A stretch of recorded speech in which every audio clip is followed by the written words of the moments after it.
views and opinions expressed in this program are those of the participants and do not necessarily reflect the views of Bronx Night or the program underwriters. Hey everyone, I'm the Dr. Bob Lee. Welcome. I've got you covered. Welcome to Open BXRX. We've got another fantastic show lined up for you today. In fact, we're here from a representative of a community center to learn about the work that they are doing to empower others. Then we'll highlight an event that takes the phrase healthy competition to a whole new level. Then after that, we'll spotlight an organization who is providing education and career opportunities for women of all ages in our community. And then Bobby C steps in on deck with the latest in the world of sports. And then finally, we'll spotlight the work that the one publisher is doing in the world of fashion. So from the world of sports to the world of fashion to open, we are wide open. Stay tuned. Here we go. And this is how we do.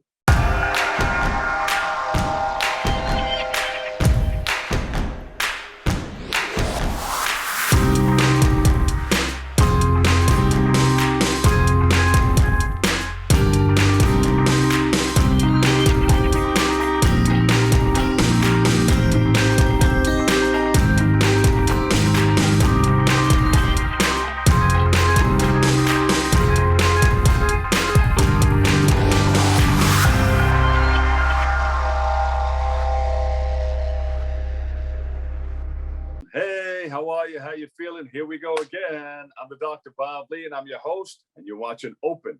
It's a live interactive program that brings the Bronx and New York City straight to your TV set. You can stay connected to us through social media at BronxNet TV. Leading things off, our first guest is the Executive Director of Mercy Center, and he joins us to speak about the services his organization has offered to women and their families in the South Bronx. So please welcome to the show, Steve Stritch. Welcome, Steve. Hi, Dr. Bob. Thanks very much for this opportunity to talk about Mercy Center. It's always great to share the good works, that we're able to do for the Bronx, which we've actually been doing for 30 years. Mercy Center started 30 years ago by one sister, Mercy, who actually worked in a school right down the street from where our main site is now on 145th Street in the South Bronx. And so she worked there as a social worker, working with the parents of the students in the school. So she was a sister of Mercy, and Mercy hospitality is very important even to us today. And so she would welcome parents into her classroom after they dropped off their children. And she would listen to them and find out what did they need and actually responded to those needs. And that's what we do even today, 30 years later. But at that time, Go ahead. At that time, most of the parents were Spanish speakers. They were mainly from Puerto Rico at that time, dropping off their children in this school where they were learning English. And so for those parents, learning the English language is important. So Mercy Center started first by offering those language classes to help them to learn the English language, but also recognizing that they needed things like parenting skills and how to deal with like their landlord and food insecurity. And all of those things were important to the sister at that time. And as the staff grew, those were the kinds of needs that were addressed. We eventually moved. Yeah, I was going to ask you about a lot of those services that you provide in our community, and how did the pandemic affect some of those services? So we still provide English as a second language. So we have 2,200 participants, people we serve over the course of the year. Most of them come to us to learn the English language. So they're in our ESOL program in adult education. But then from there, they also learn that we also do family development, where we help them continue to do parenting skills. We provide a youth program. We have after school, Saturday reading, opportunities for summer camp, things that, for the family. Mercy Center started as an organization that served women, because primarily those were mothers who were coming into Sister Mary Ann's class, in the very beginning. But over the years, it's expanded. We even say as part of our mission statement that it is the women and their families that we serve. And that's what we continue to do today. We also provide social services and, immigrant services. Those days in the beginning, they were mainly Puerto Ricans from the neighborhood. But as the neighborhood has changed and more immigrants have come in, we have changed those offerings as well. We now presently serve participants from 51 different countries. Many Wow. still Spanish speaking, many still Hispanic, but for the most part, we are, we have people of all nationalities and cultures that we serve and that we celebrate. Yeah. And- You have some things coming up in the future. I heard about something coming up in June. Tell us about it. So our budget is $3.6 million, and we don't charge for any class, program, service. All of that we have to fundraise basically to do. Yeah. And we have foundations and corporations that support us. We certainly have city contracts and state contracts to be able to provide those services, but we need to do a lot of fundraising as well. So we rely heavily on individual donors who will support us, and then we have events. And so the event that you're referring to is our golf outing, which is coming up in June, and it's outside, so it'll be lots of room for social distancing. And we start early in the morning. We play golf. We give them a breakfast to start the day. They go out and play golf. We give them refreshments during the game, and then we come together on the patio outdoors for a barbecue to celebrate. And we're actually recognizing one of our longtime board members who has been very instrumental, in supporting Mercy Center. So we'll be recognizing and honoring him at this outing. We also have traditionally done a Super Bowl raffle. Before that Super Bowl raffle, I just got to remind you to just let myself and the executive director, Mike Nobby, know about that. There's a couple of us that play golf. I will send you your personal invitation. I will send you. And we can participate in that Super Bowl raffle. Well, the Super Bowl raffle we were not able to do this year because of the pandemic. So instead, we're actually doing a raffle for tickets to the U.S. Open, which we know is local and we think will be very successful. So that's our next fundraiser coming up after that. So we do have to rely on these kinds of things so that we can provide the services that we do, but we're very committed to the neighborhood. We actually have one of our staff members, Alba Torres, who is still with us 30 years later. She was one of those original parents, that came in to meet with Sister Mary Ann, and also then encouraged other parents to come in, for coffee and tea, that Mercy hospitality, but then also to learn about what services Mercy Center could provide. Excellent. That's fantastic. How do people get involved if they want to reach out to you? What do they have to do? So our website is mercycenterbronx.org. We have opportunities to support us on there. Because we have to basically buy and provide everything ourselves, we also look for donations in kind. So we have a wish list that people could certainly support us by, contributing to that. They can make a donation. They can support our events. I mentioned those two events. We also do a big gala. We had a virtual gala in December, but our next one is actually scheduled for next spring, when we hope that we can all be back together in person and really celebrate together. Yes. Well, we have to continue to stay apart now so that we can come back together and do things like that. Steve, I'm going to give you a personal connection to our audience. I want you to reach out to them and let them know what you need as far as, whether it be volunteerism or funds to help you continue doing the things that you guys are doing in our community. Great. So Mercy Center did start basically volunteer-based. So Sister Mary Ann Durr was the founder. She was the first employee, but we did begin relying on volunteers to help provide those services. And to this day, we still have a great number of volunteers who help us. But beyond that, we've gotten to the point as we've grown over the years. We have 2 sites now. In addition to the one on 145th Street, we have a second site on 149th. As we've grown, our needs to be able to provide the services have grown as well. And so our staff has grown.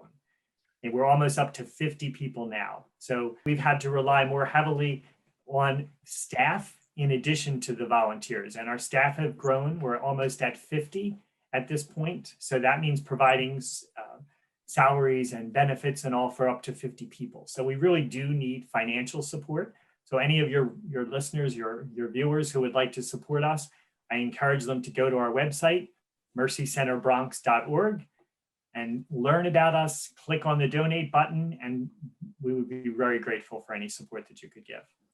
Thank you so much. He's the executive director, Steve Stritch, Mercy Center. Thank you guys for all the work that you're doing, rolling up your sleeves in the community and taking care of our community in a fantastic way. Thank you, Steve.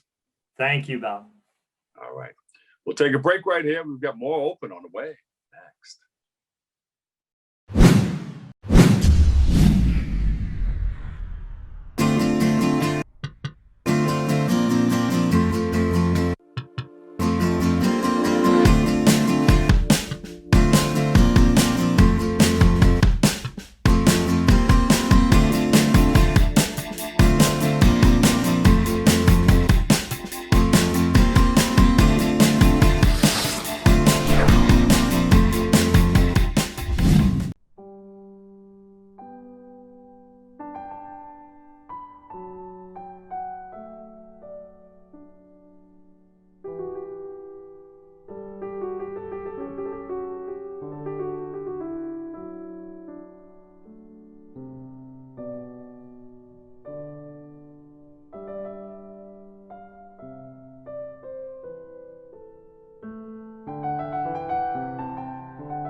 Welcome back, everybody, of the Dr. Bob Lee. And our next guests are the founder and director of Bronx Eats Incorporated and the communications director for Round 7 Media. And they represent, well, they're going to be talking about some great things here. In fact, it's a collaboration between the Bronx Eats Incorporated and the Bronx Night Market. They're going to present the borough's first plant-based cooking competition. You do not want to miss it because the food's going to be delicious. And guess what? It's going to be healthy, too. So they're going to be dishing it out. Please welcome to the show, Gail Schorsch and Beatriz Torres-Martinez. Welcome, welcome, welcome. They're calling already. The food is that good. The competition is on. Here we go. Thank you, guys, and welcome to the show. Thank you so much for having us. Thank you so much. So how did you guys come together? Well, I founded and the director of Bronx Eats, and Marco Shalma is the co-founder of Bronx Night Market. And we got together so that we could have double Bronx power and put our heads together and make some amazing magic happen around food. We're both involved in food and nutrition. And so it kind of came together pretty naturally and organically. We talked about how we could work together. And this first ever recipe contest called Dishing It Out Bronx Style is the first pilot of hopefully many projects to come. And Beatriz? Absolutely. We are so thrilled to partner with Bronx Eat. And as he said, like bringing all this power to the Bronx, the borough that we all love and we belong to. Yeah. So it's going to be great. You have the dates on that, or We definitely have the dates, June 19th and July 17th. Come to the Bronx Night Market and we'll be cooking up some tasters of the winning recipes. The idea is this is a once a month pilot program this summer, and we're hoping it'll be an amazing success and that will continue in future summers. But for this summer, it's June 19th and July 17th. Yes, and go ahead. You're going to be dishing it out Bronx style. Tell us more, Beatriz.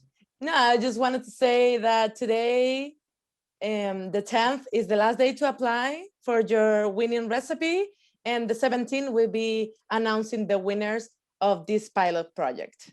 Yes, we want to hear from you with your favorite home-cooked plant-based recipe for this competition. It's the first ever Bronx recipe competition. We're hoping that any cuisine, any culture will be welcome to participate. And You'll be winning prizes, and you'll be able to share your story about why the recipe is meaningful to you, where you learned it. We want to keep it very local and authentic. And there is a cash prize that will go towards groceries, and your recipe will be shared throughout the Bronx. You don't have to be from the Bronx to submit a recipe, so please submit. And what are the qualifications? Does it have to be healthy? Any particular ingredients that you need to use? Or like on some of those cooking shows, you have a refrigerator, or you have that stack over there, and they run over there and they get the things that they need and they prepare it. It's not that type of competition, or what? Tell us about it. No, it's not. It's a competition. You submit your recipe. It has to be plant-based, no meat, just healthy oils, and yeah, just cook it on your house. Just submit the recipe, and then the winner's recipe will be cooked by experienced chefs from Bronx Eats organization on site in the Bronx Night Market, on site, and we'll give you a taste of it, Dr. Bob. That's what I'm bringing my plate and everything. I got it ready over here. So let me see, how big of a plate could I bring? So wait a minute, who can participate? Can anybody participate, or is it restaurants or vendors? Anybody's allowed to submit, and we'll have a committee of chefs who will be deciding which recipe is going to win. But you can be a chef, you can be just a home cook. It doesn't matter, as long as you have a plant-based dish that you're excited to share with us. You're totally invited to submit. Yeah, Gail, how significant is this? To have one of the first plant-based competitions in the borough of the Bronx. Well, I really appreciate that question. Thank you so much for asking it. Diet-related diseases are the leading cause of death in the United States. So eating healthy food is the best way to fight disease and to bolster immunity. And we know that fruits and vegetables are medicine. So improving access to fresh fruits and vegetables is critical to good health. We see this as a way to really inspire people to taste amazing plant-based food, and then repeat it and make it at home, enjoy it with their families and friends, and start to move towards a healthier plant-based diet. Beatriz, so where can people submit their recipes, and is there a deadline for it? Well, the deadline is today. Today is the last day to submit the recipes, and the winner will be announced on the 17th. And of course, you can go in our Instagram, Bronx Night Market, or our website, and you will find there the link to submit your recipes. And we hope to, get everybody to join us to become a healthier borough, and just, assure that everybody just jumps into a healthier lifestyle. That's great. And just jump back for a hot second. Give me like 20 seconds of what your two organizations are all about. Well, the Bronx Night Market is a celebration of culture, cuisine, and community in Forum Plaza, and it represents all the Bronx, all the boroughs experience. And we also want to celebrate locality and globality by bringing amazing food concept to the borough. And we work tightly with minority owned businesses. Up to 70% of our vendors are woman-owned businesses. And we just here to support these businesses that they have such a hard time during COVID. Last year it took a toll enormously in the borough. Yeah. And we just here to support these micro and small businesses. Excellent, excellent. And Gail? So I would say Bronx Eats empowers people to cook more vegetables and plant-based recipes with more confidence. And it aims to, excite people about culturally appropriate recipes, and creates an informal, friendly setting for people to gather and enjoy healthy food preparation, and try something new, right? You can join the mailing list at bronxeats.org to hear about the upcoming classes. We actually have a series starting the beginning of May called Healthy Desserts, Healthy Delights. And if you get on the mailing list, you'll hear all about that. We do know that 50% of calories now are consumed in the US from processed foods. And obviously that's profitable to corporations, but that is not profitable or helpful to our bodies. So, you know, by learning to cook from scratch, we can avoid all the high fat, sodium, and sugar that is in those processed foods that has no nutritional value. And Bronx Eats is really a place to learn to cook from scratch. And we know from COVID that people are more interested in that. I think Bronxites are ready, they're excited to step up their cooking skills. Cooking from home is healthier, it's cheaper, it's attainable. And if you come to Bronx Eats, you'll see that you can learn, you can repeat it at home, and you can get healthy. Excellent. All right. Is there a website we can go to? We want to see it all. BronxEats.org. All right. BronxEats.org. Gail Schorsch and Beatriz Torres-Martinez. I am salivating over here. I got my plate ready and I'm ready to go. We'll wait for you. We will wait for you. There you go. Good luck, everybody. If you're participating, good luck. We're going to come. I got to participate by coming down with the plate that we spoke of. And we're going to have all of our producers and everybody from Bronx that come by and taste all the foods that you have. Thank you so Sounds much. great. Thank you so much for having us. Last thing is that all classes at Bronx Eats are free of charge. And you're welcome to come to the Bronx Night Market every Saturday at Forum Plaza from noon to 7 p.m. It's free. Come and join us. Gail and Beatriz, thank you so much. We'll take a quick break right here. More open on the way. Wide open.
Welcome back. I'm the Doc Bob Lee from BLS and Channel 67's open. We've got you covered like a blanket. Don't you worry about a thing.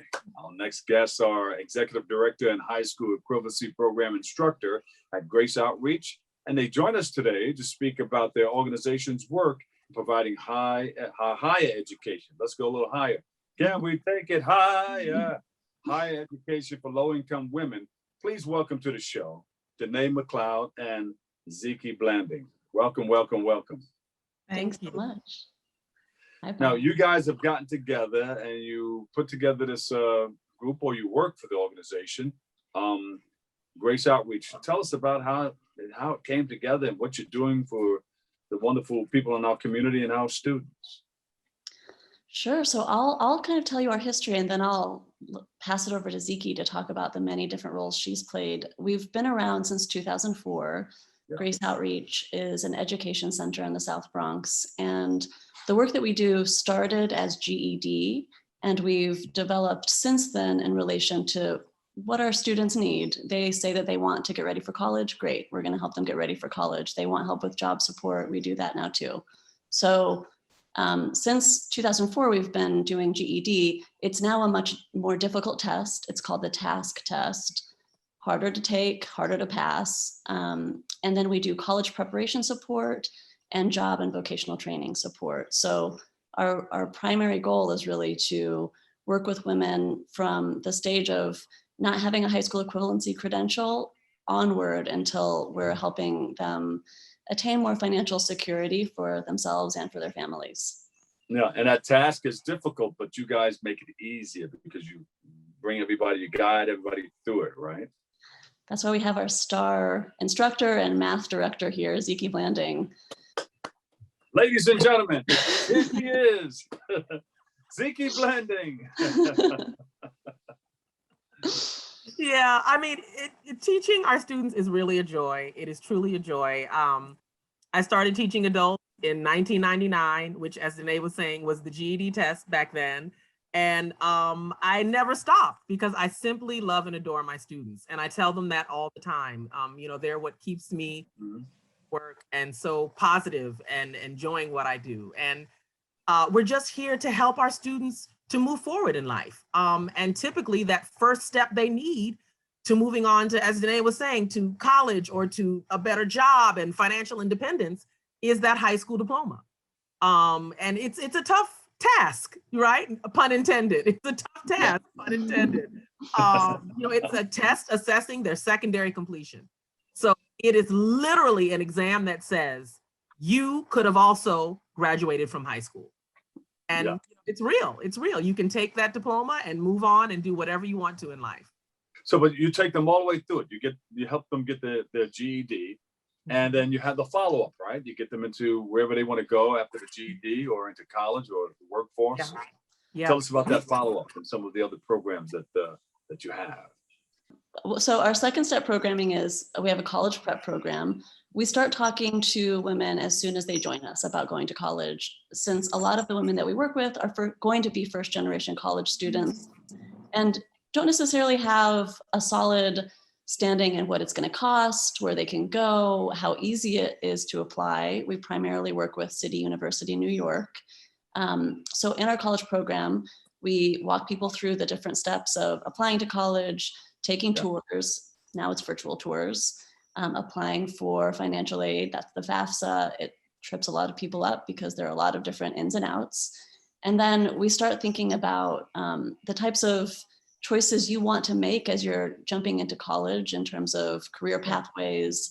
If you want to have a terminal degree, in terms of a 2-year degree, if you want to go to 2-year and 4-year college, to start. So those are classes that we run that both present college options and then present career paths that align with college jobs. And or, you know, we know that most people need to work while they're in college. So we try to find jobs that will both align with career pathways our women want to go into and also complement the degrees that they're seeking. So if they're going to move into the medical field, which is a big interest level for our students, we try to work with them to find some kind of job that starts them out in the medical community. And then, you know, they're also working to get their degree. So it's continuous support. If someone needs help with a chemistry test, we have some assistant teachers that can help them with that. If they want help reapplying for FAFSA, we do that type of work. We see ourselves as a success program, not just a starting program. So, you know, it's not just college access anymore. When you go to CUNY, you see all of these like beginning numbers, and then there's a quick attrition drop off. We want people to make it all the way through. So you take them to it and take them through it. Yep. Tell us, Siki, how long have you guys been operating so far? Well, Grace Outreach opened in 2004, and it started with literally just one nun who was doing tutoring. Gotcha. Yeah, you know, the year after that, 2005, we got into the building that. We're in now. And I came in 2006, and that's when we hired more teachers. We had a full schedule, and we were helping over 100 students a cycle, and we were having 100 students graduate every year, which was tremendous, which was really tremendous. Any live testimonials? Anybody come back to the school and want to teach or help out, or anything stand out in your mind that made you say, wow, I remember this? it was funny that you should ask that, because several of our former students currently work at Grace Outreach. Yeah. And on the first day of class, I always take them through I call it my classroom logistics. And I have a big newspaper article in a frame with their social studies teacher, Darian, in it. And then I have another article on the wall with their teacher, Elizabeth, in it. And then I tell them, look at this picture over here. This is your grammar teacher, Stephanie. And are you ready for the fact that your writing teacher, Miss Arlette, graduated? Go look at her diploma that's hanging on the wall. And do you Paula did too, and sat right there in this seat and was rocking it out. And they're always just literally in awe of it, in awe that their brilliant teachers were just like them, earning their high school diploma. They're in awe of it. And I said, y'all, if they can do it, you can too. You can too. Danae, do you have anything coming up that we should know about? We have an exciting breakfast event. So our March 11th, May 11th, we have a breakfast event. We are hosting a 1-hour celebration of the work that we've done in the past year. It's a fundraising event. So of course, we're trying to ask for money to continue to support our ongoing efforts. And it's exciting because we have the wonderful Mika Brzezinski from Morning Joe and Know Your Value as our honoree and host. She's interviewing Ziki. And we're talking about, the past year and what we're looking forward to, because like everyone, we had a tough year. We went online, which was quite a big leap for us. We'd been having all of our 80 students, every cohort, show up in person. And then suddenly we're working with a population that may have never taken an online class before. And we had never taught online classes before. We loved whiteboards and blackboards that we could teach from. So, the last year we started working to teach online, help people apply to college and go online. That involved a lot of difficulties, including, just helping people sign up for internet, figure out how to connect with us if they didn't have a computer through their phone, get a job with us remotely. So all of that is something that we're celebrating, and we would love for anybody who's interested to sign up for our breakfast. It's May 11th. You can go to graceoutreachbronx.org, and we have a page that details the event. You can buy a ticket. You can also just support us. And it's an hour event at 8 a.m., May 11th. There you go. graceoutreachbronx.org. That's right. That's where we go. We find out everything about you, right? About all of our programs. You can sign up online for our high school equivalency program if you don't have that credential, and you can also sign up for one of our college and career cohorts online. Well, listen, thank you guys so much, and always come back and share more. I'm sure our producers will reach out to you. If they don't, reach out to them, okay? And we'll make it happen. We'll let people know about what you guys are doing in our community, helping with the edification of young minds. I think it's a beautiful thing. Thank you. We appreciate you, and we love you. Thank you so much for having us. We really enjoyed it. Have a good day. There you go. Grace Outreach, Danae McLeod, and she's the executive director of Grace Outreach, and I'm going to call it Zaukema. Can I say Zaukema or Ziki? Ziki Blanding, HSE teacher of Grace Outreach. We appreciate you and love you, and thank you so much. And keep it tuned right here. Are you guys into sports? I used to play basketball for Duke. Well, hold it right there. Keep it tuned right there, because Bobby C has the latest in the world of sports coming up next.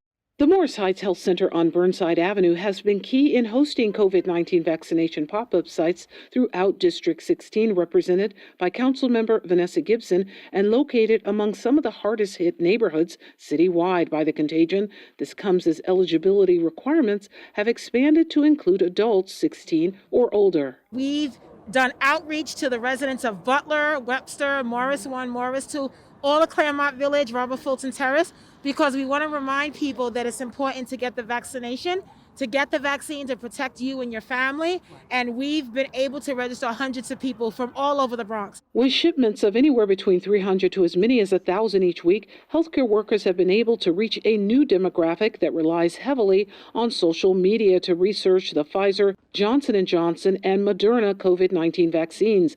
24-year-old Sydney Tyree, who works at Morris Heights Health Center, did just that and is satisfied with her choice. Are you happy you did it? yes, because I feel at a point in time it'll be, if you don't have the vaccine, there won't be a normal, like you won't be able to go to events or travel, and that's what we love to do. For Pfizer, it's 16 and above. For Moderna, it's 18 and above. So it's totally opened up, which means that that anyone that wants to come in, 16 and over, to get vaccinated. My life. Cecilia Peralta today was a walk-in patient and is resting here for the mandated 15 minutes before carrying on with her day. And she says she's doing this for her daughter and granddaughter who live with her. I'm going to take care of my granddaughter. Chief Business Officer Nikisha Fool shared the public will be given one of the 3 FDA-approved vaccines now available here. We leave that up for basically for the clinical team to make that decision on when they're providing those vaccines and to whom. For more information, call 718-716-4400 or visit Morris Heights Health Center here at 70 West Burnside Avenue. For BronxNet, this is Arlene Makoko.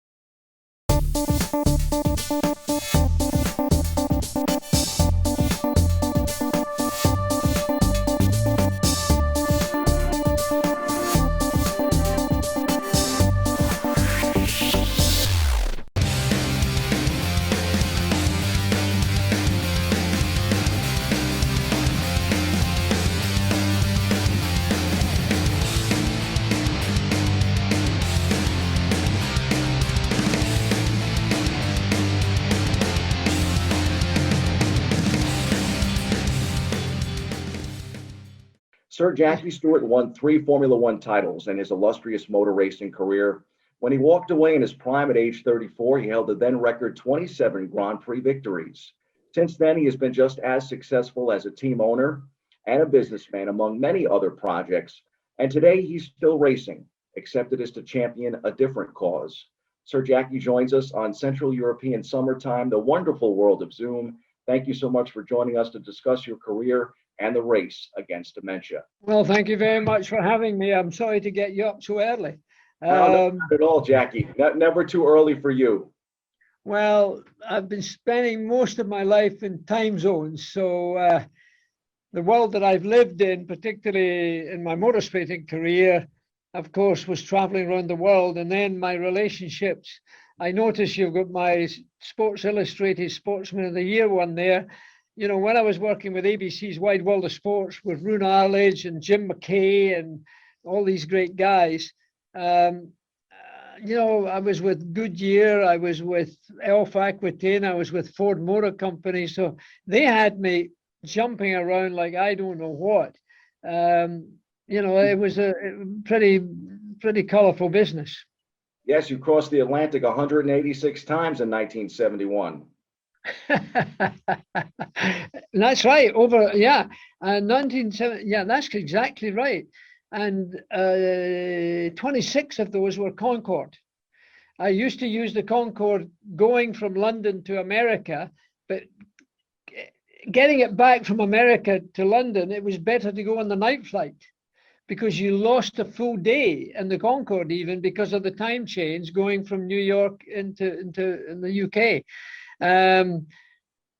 Looking back on it, it was pretty silly. I got hemorrhage, ulcer, I had mononucleosis, I had all sorts of things just because I didn't know any better. I was so excited and so pleased to have such a blue chip relationship with so many really great companies that I was still racing at that time because I was doing Can-Am and Formula One and touring cars, GT cars, endurance cars, and God knows what. Looking back on it, it was all pretty silly. and that SI is from 1971 when you were world champion. Yes, and in those days, of course, the World Championship, today, they're doing 22 Grand Prix. In my day, they would be lucky if they got to 11. And, there just weren't that many Grand Prix races. So therefore, my record of, only 3 World Championships, at that time, I was the highest winning Formula One driver in the history of the sport, above Fangio and above Sterling Moss and Jim Clark.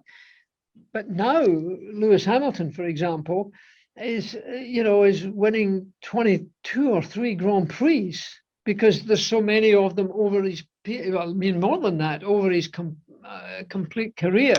So the sport has changed, but in many ways it is no different.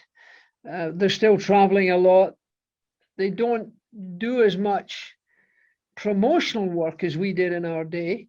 And that promotional work, that's what's allowed me to do the things I do today, because I had major multinational corporations with Rolex. I had, had Moet and Schacht. Rolex I'm still under contract with them 53 years after I started with them.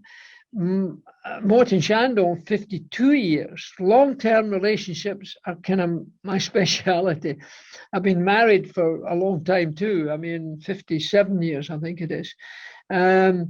So the sport was different, but it is the same. That was actually where I wanted to begin, Jackie, because I love connections, and I thought the best place for us might be to start with this book, this obscure book from my collection, The Cruel Sport. Was written by a man with New York City and Bronx roots, Robert Daly, a Fordham graduate. He penned this wonderful book about early F1 in 1963. The title of the book came from American racing legend Dan Gurney, who once said, "This is a cruel sport," following the death of a spectator that he killed at the track.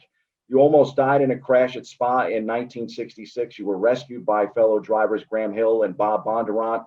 You then challenged F1 to improve the safety of the sport and won.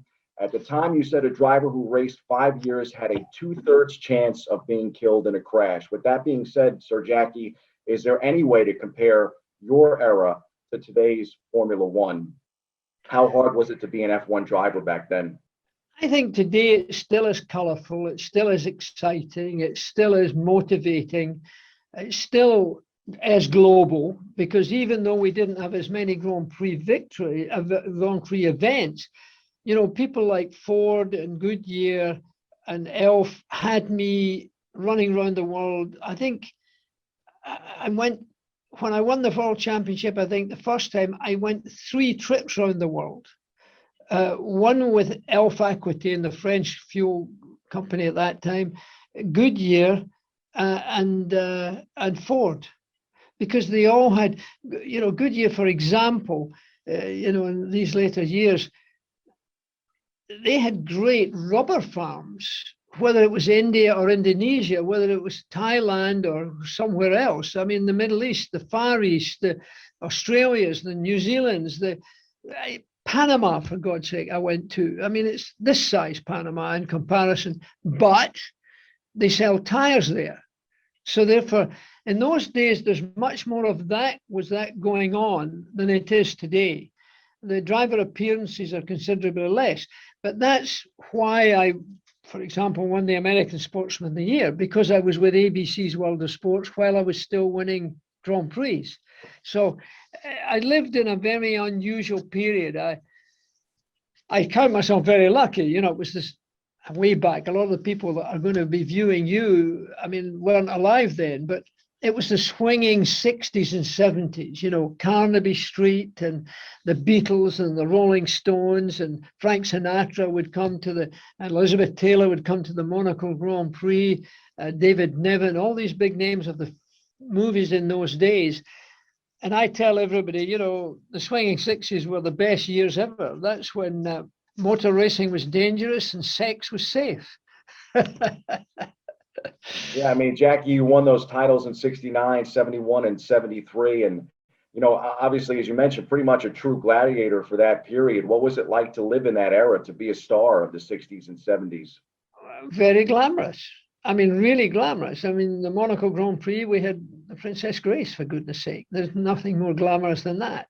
And I was able to meet the Frank Sinatras. I was able to meet some of the most remarkable people in the world, the King Hussein of Jordan and people of that caliber, because it's a global sport, unlike American football or baseball or, golf, pretty much international in the fullest sense. But somehow or other, there's a magic about the motor car. And people of the highest level, when I go to Mexico, I would never not going to have dinner with Carlos Slim, for example, who's been the richest man in the world quite a few times, because everybody drives a car.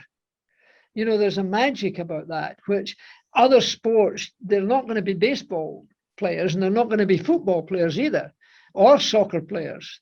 Some of the skiers have got a lot of things going on, but even then it's different. Everybody drives a car, you know, whether it's a Ferrari or a Fiat, they drive a car. So that's why Formula One Grand Prix racing, unlike Indy, which is rather parochial, as Daytona is in a way, because it's very Americana. Formula One is totally global.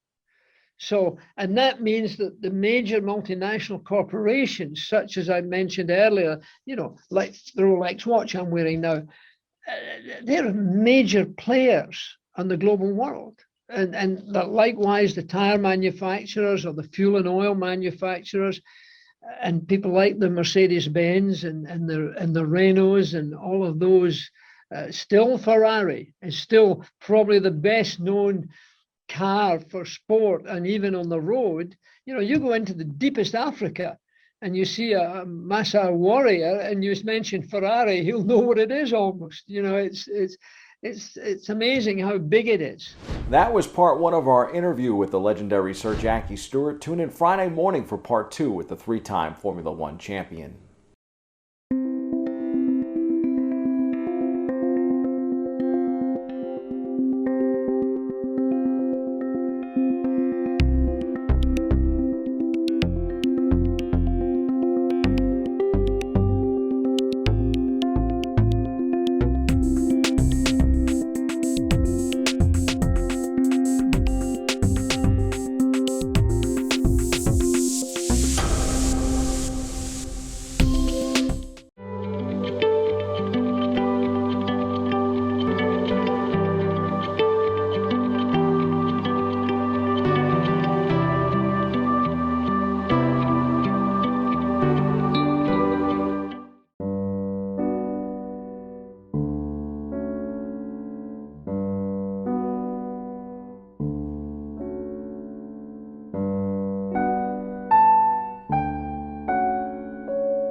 Welcome back. How you doing, everybody? Thank you for joining us. Thank you for tuning in and checking it all out. And we've been riding throughout the show on Open. I'm the Doc Bob Lee for 107.5 WBLS and Open's Channel 67. And we have another guest. And this guest right here is the president and CEO of New Day Associates, and also the publisher of today's Black Women and Black Men magazine, and Hype Hair.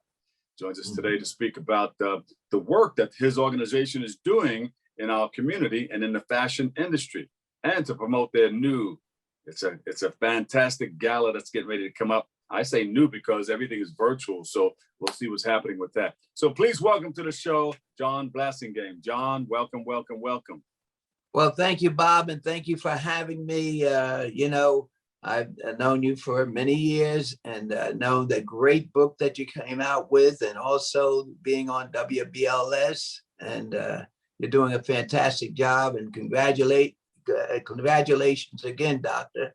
PhD, PhD, Dr. Bob Lee. All right, John, you're rapping now. Oh, without a doubt. John, tell us about New Day Associates and how you put all of this together as the publisher of today's Black Women and Black Men magazine and Hype Hair. Yeah, I was the founding publisher of all three of those magazines. I started out working with Hearst magazine. I'm going to just give you a quick run through. Hearst magazines are the publisher of Cosmopolitan, Good House, Harper's Bazaar, Town and Country. And I started out working at Hudson News Company. Hudson News is a distributor into retailers. And also they have those retail outlets in the airports. Okay, so I represented Hearst magazine at those for the Hearst or the wholesaler for Hudson News for many years. Okay, and after I left them, and of course, after I left them, I started working with a company called All America Distributors. All America Distributors, that is a company out in LA. They publish Players Magazine and also the Holloway House book line, which I work with. Hey Bob, for he who is a player. If you're 50 or 60 and above, you remember Players Magazine, because that was our answer to Playboy, who wouldn't let black models in at that time. Wow. So we came out with Players Magazine. All right. But so I represented the Players and the Holloway House books, which was Donald Goines, Iceberg Slim, Radcliffe series. I am the gentleman that took it up to Woolworth and McCory's and got it approved. And we started out with one store on 125th Street, FW Woolworth, ended up with 500 stores. Okay. Wow. After Bentley Mars, I went with a company called Distacor. Distacor was a Canadian operation that was trying to get into the US. They inherited my reputation after a while of working with Hearst, working with All America, and being around the wholesalers for all those years. Okay, I developed a nice reputation of being able to get things accomplished. Yeah. So at that time, you were the go-to. You were the go-to guy. I was the go-to guy. Even with, by the way, even with Essence, when Jonathan Blount, Cecil Hollingsworth, Ed Lewis, and Clarence started Essence, they called me over to meet with me. They had a little office on East 30th Street. And I went over there and I helped them get started. I also worked with Mr. Johnson or Ebony Magazine for a while, right? Yeah. So working with them, as I said, I was bringing on our Black titles, and I was learning how to get things done. So tell us about New Day Associates.